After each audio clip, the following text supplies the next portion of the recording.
Araceli, napagalaw ako sa kinahihigaan ko ng makarinig ng taong tumatawag sa pangalan ko saka ko naramdaman ang marahang pagyugyug ng katawan ko. Araceli, gumising ka na.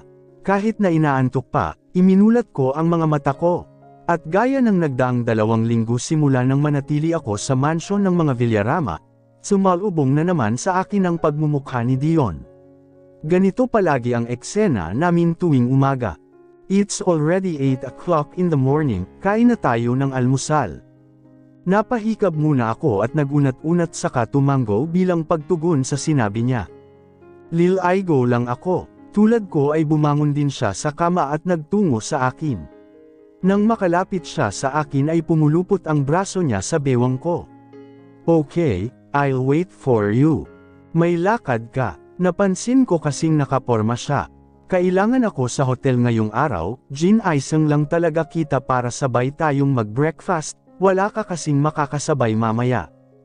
Okay, Lil Aigo na ako para makakain na tayo at makaalis ka na.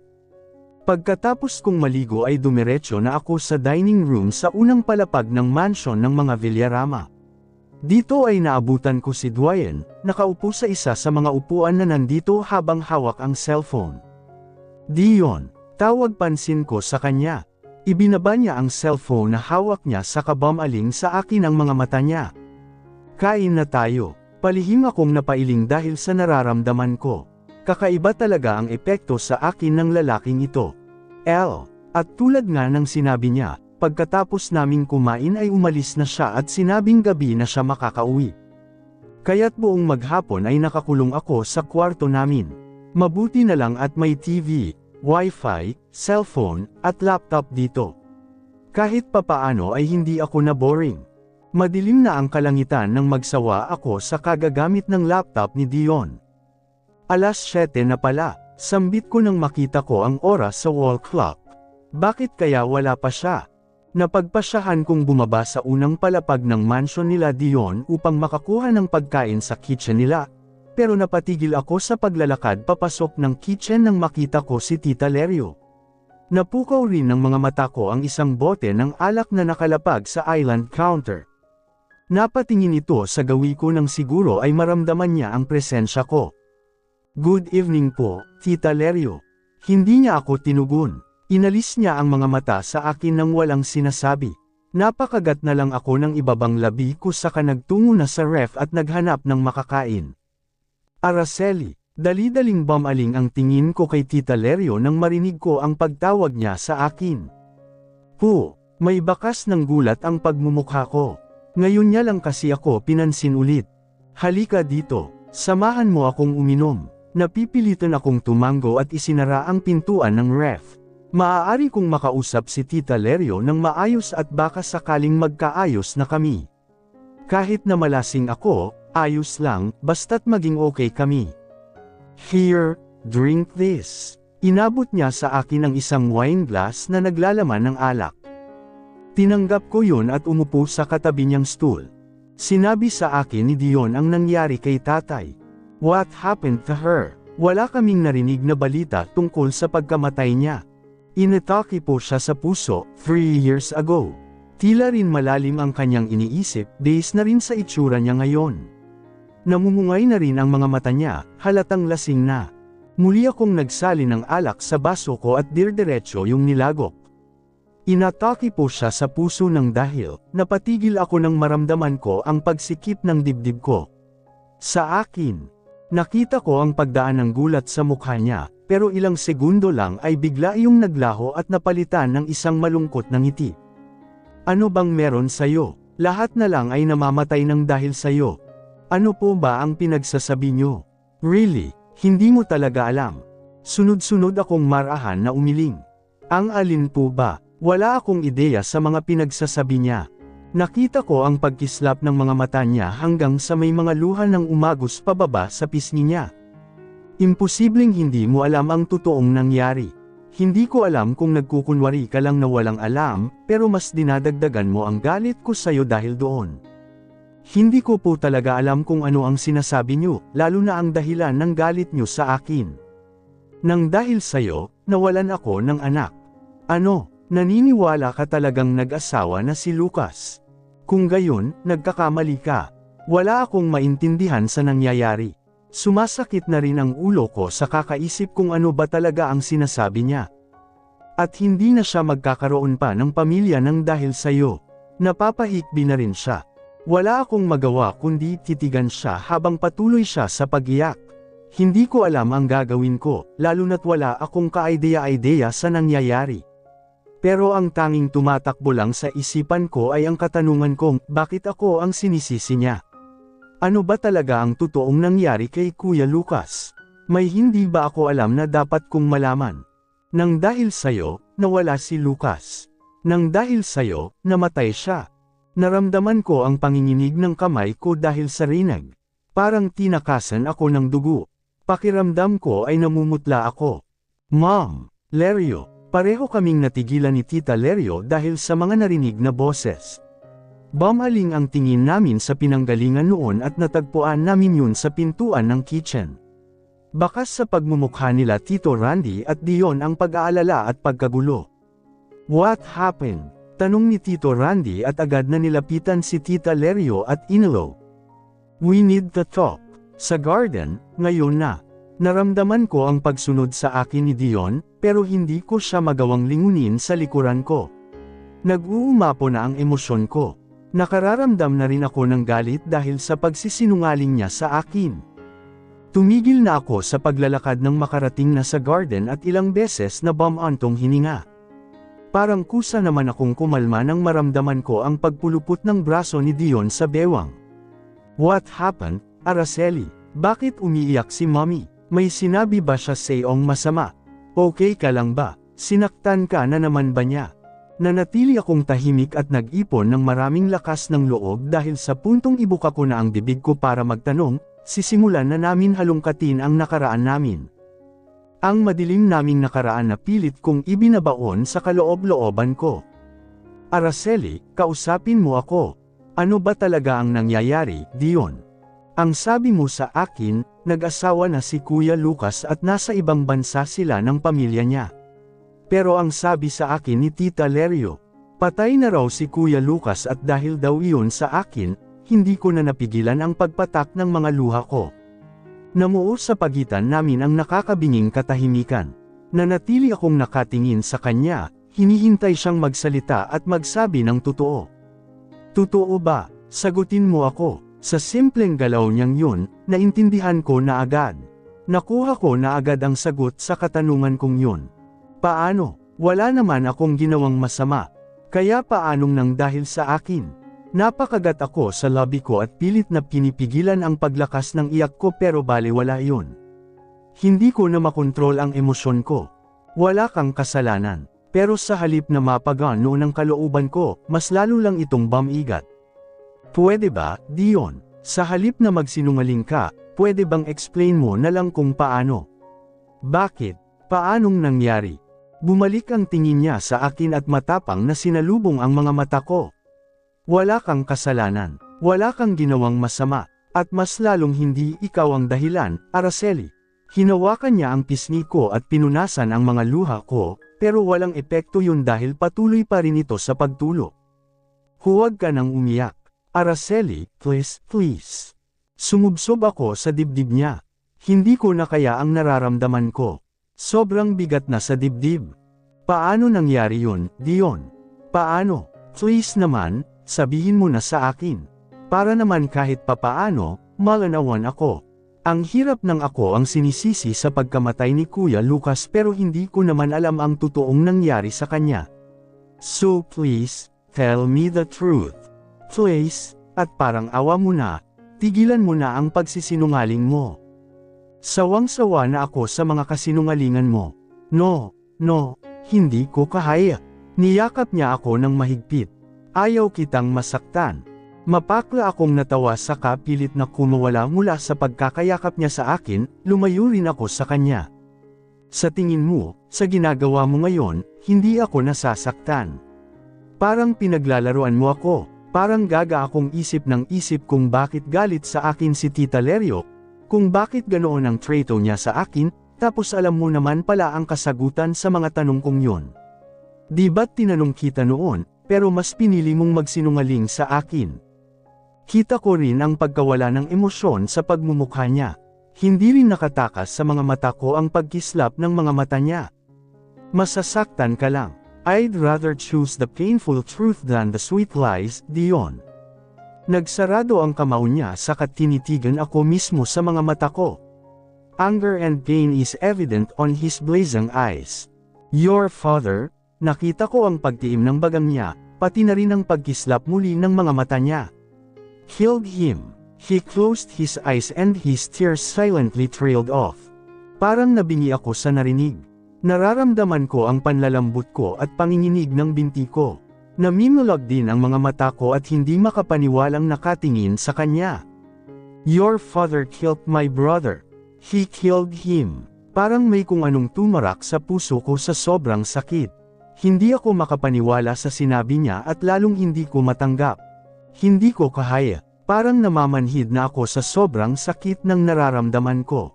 Parang banibiyak din ang ulo ko dahil sa sakit nito. Pakiramdam ko ay mababaliw na ako. Hindi ko na malaman ang gagawin ko. Hindi yan magagawa ni Dad. Strict lang si Dad, pero hindi siya ganoon kasama at mas lalong hindi siya mamamatay tao. Puno ng hinanakit siyang natawa kahit napatuloy pa rin sa pag-agos ang mga luha niya. Ibang-iba ang nakikita kong Dion ngayon. Hindi siya ang Dion na nakasama ko nitong nagdaang 2 linggo. Ang nakikita kong Dion ngayon ay mahina. Ngayon ko lang siyang nakitang umiyak. Sinasabi mo bang nagsisinungaling lang ako? Marahan akong tumanggo. Oo, hindi naman mahirap sa'yo ang magsinungaling, di ba? Ganyan na ba talaga ang tingin mo sa akin? Hindi ako nakasagot. Magsisinungaling lang ako kung sasabihin kong oo. Nasabi ko lang naman yun dahil hindi ko na alam ang sasabihin ko. Nang gabing pinlano nating magtanan, inihatid ako ni Kuya Lucas papunta sa pagkikitaan nating lugar. I was so happy, because, finally, magkakasama na rin tayo.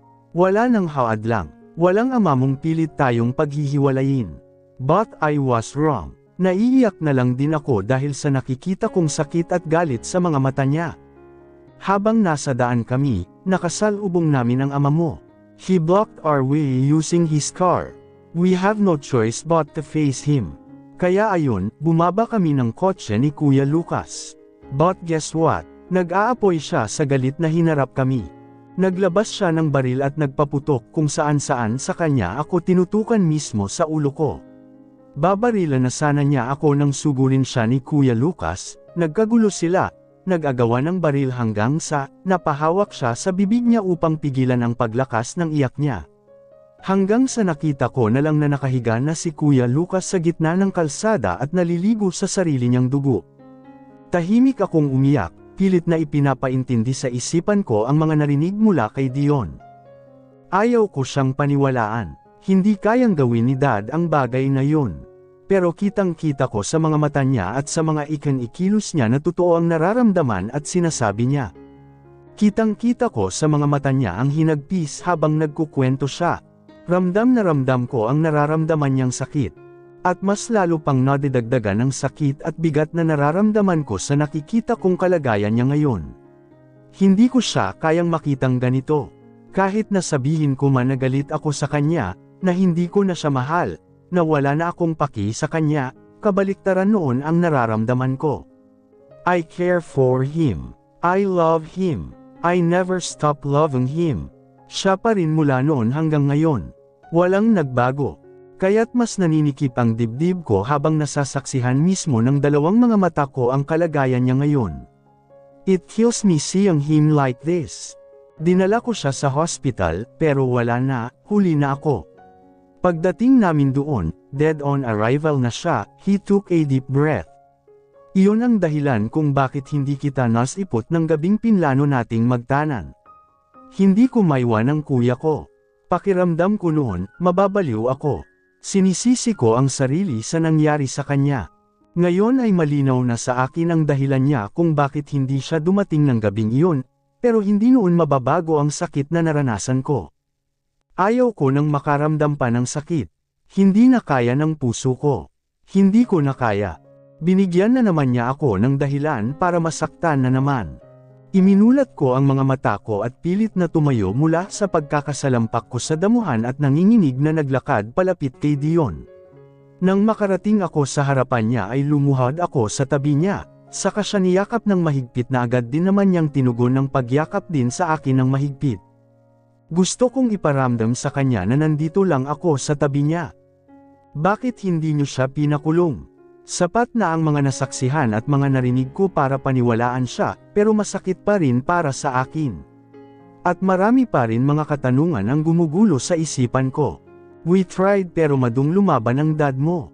He used his power, his influence, his connection, and his money. Napahigpit ang yakap ko sa kanya. Makapangyarihan din kayo at maipluwensyang pamilya.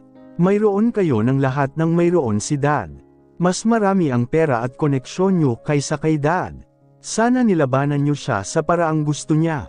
We're not like your dad, Araceli. Gusto naming bigyan ng hustisya si Kuya Lucas, sa paraang malinis at sa paraang tama. Dahil alam naming ganoon din ang gusto niya. Nakaramdam ako ng hiya at sakit sa sinabi niya. Parang sinasabi niyang napakasamang tao ng ama ko. Pero masama naman talaga ang ginawa niya, di ba? Pumatay siya ng tao, at ang masaklap pa roon ay hindi man lang nabigyan ng hustisya ang taong pinatay niya. Pumasok na tayo, gabi na at malamig dito. Baka nilalamig ka na. Maliligo lang muna ako. Habang naliligo ako ay iniisip ko ang mga nangyayari at iniisip ko rin ang kahihit na nito kung ipagpapatuloy ko pa ang nalalapit naming kasal ni Dion. Nakakagagong tingnan kung papakasalan niya pa rin ako, kahit na si dad ang pumatay sa kuya niya. Siguro nga ay tuwing titingnan niya ako ay naaalala niya ang nangyari sa kuya niya, o kaya naman ay may lihim pala siyang galit sa akin. Pero ang mas lumalamang sa mga katanungan ko ay paano nangyari kay To? Bakit pagkatapos ng ginawa ni dad kay Kuya Lucas, handa pa rin nila kaming tulungang makabangon muli? Bakit sila pa mismo ang nag-alok ng tulong? May binabalak ba silang masama sa amin? Maghihiganti ba sila? Pinapaikot lang ba nila kami? Napailing na lang ako sa mga naiisip ko. Pakiramdam ko talaga ay mababaliw na ako. At bago pa mangyari yon, kailangan ko nang tapusin ang kagaguhang to. Kung may masama man silang plano sa amin ng pamilya ko, hindi ko pwedeng hayaan na mangyari yon. Kung ginagamit nila ako para makaganti kay dad, kailangan kong ilayo ang sarili rito para hindi matupad ang mga plano nila. Kakausapin ko na siya mamaya pagkatapos niyang maligo. Sasabihin ko na sa kanya na itigil na namin ang kalokohang ito. Nabalik ako sa sarili nang marinig ko ang pagbukas ng pintuan ng bathroom at lumabas mula doon si Dion. Naglakad siya palapit sa akin at naupo sa tabi ko. Kinuha niya ang dalawa kong kamay at ikinulong ito sa mga palad niya saka ako pinakatitigan. I'm sorry, nagkaroon ng gatla ang noo ko. Para saan? Nakita mo ang kahinaan at pag-iyak ko. Wala namang dapat ika-sorry sa pagiging mahina o sa pag-iyak. Dahil minsan, iyon talaga ang kailangan natin para mabawasan ang sakit na dinadala natin. Pareho kaming natahimik ng ilang sandali sa sinabi ko, hanggang sa ako na mismo ang bumasag noon. Huwag na tayong magpakasal. Pilit siyang humarap sa akin dahilan upang matanggal ang pagkakasandal ng ulo ko sa balikat, pati ang kamay ko ay nabitawan niya. What the hell, Araceli? Dion, pinatay ni dad si Kuya Lucas. Tapos papakasalan mo pa ako at tutulungan niyo pa kaming makabangon muli. That's unfair. Ginawa na kayo ni dad ng masama, dapat ay hindi niyo na kami tinutulungan pa. Pagdadahilan ko, hindi ko siya madiretso sa namumuong ideya sa isipan ko na baka gagamitin niya lang ako para makaganti sa ama ko. At saka, alam ko namang napipilitan ka lang sa kasal natin. Hindi ko na itago ang sakit. Ano ba yung pumapasok sa isipan mo, Araceli? Para din naman sa No, Araceli, I won't allow you to do that. Ayaw ko lang naman na masaktan ka pa, Dion. Alam ko kung gaano kasakit ang mawalan ng taong minamahal kasi naranasan ko na yon. Pero mas masakit itong sitwasyon mo, dahil hindi siya nabigyan ng hustisya at anak pa ng taong pumatay sa kuya mo ang papakasalan mo. Alam kong nasasaktan ka pa rin sa tuwing nakikita mo si dad, hindi madaling kalimutan ang kasalanan niya. Umaasa akong sana ay maintindihan niya ang ipinupunto ko. Ayaw lang kitang masaktan pa. Kaya dapat itigil na natin ito. Kung magpapatuloy kami, paulit-ulit niya lang maaalala ang madilim at masalimuot niyang nakaraan. Oo, nasasaktan ako pero hindi sapat na dahilan yun para iwanan ka o itigil itong nararamdaman ko para sa iyo. Ano ba ang nararamdaman niya para sa akin? Bakit ayaw niyang linawin? Bakit hindi niya masabi ang mga salitang yun kung talagang may nararamdaman siya para sa akin? Ako mismo ang may gusto ng kasal na ito. Hindi ko hahayaang hindi ito matuloy. Pagod na ako. Wala na akong lakas para makipagtalo pa sa kanya. Sarado ang isip niya sa mga sinasabi ko. Just stay with me, and I'll be fine. Noong una ay naguguluhan pa ako sa nararamdaman ko sa kanya at hindi sigurado, pero ngayon ay malinaw na sa akin. Ni kailanman ay hindi ako tumigil sa pagmamahal sa kanya. Natabunan lang yun ng sakit, galit, at kalungkutan. Pero alam kong nanatili yung pagmamahal ko sa kanya rito sa puso ko sa loob ng 3 taon. Dahil kapag sinimulan mo ng mahalin ang isang tao, mahirap nang pigilan. Pero kailangan kong pigilan ang nararamdaman. Kailangan ko rin pigilan ang sariling umasa na ganoon din ang nararamdaman niya para sa akin. Hindi na niya ako magagawang mahalin muli, lalo na dahil sa mga nangyari at sa ginawa ni Dad sa kuya niya. At mas lalong hindi ako pwedeng magpakampante sa ipinaparamdam niya sa akin hanggat hindi ko nalalaman ang totoong pakay niya sa akin o sa pamilya ko. Hindi pa rin mawawala sa akin ang pangambang baka ginagamit.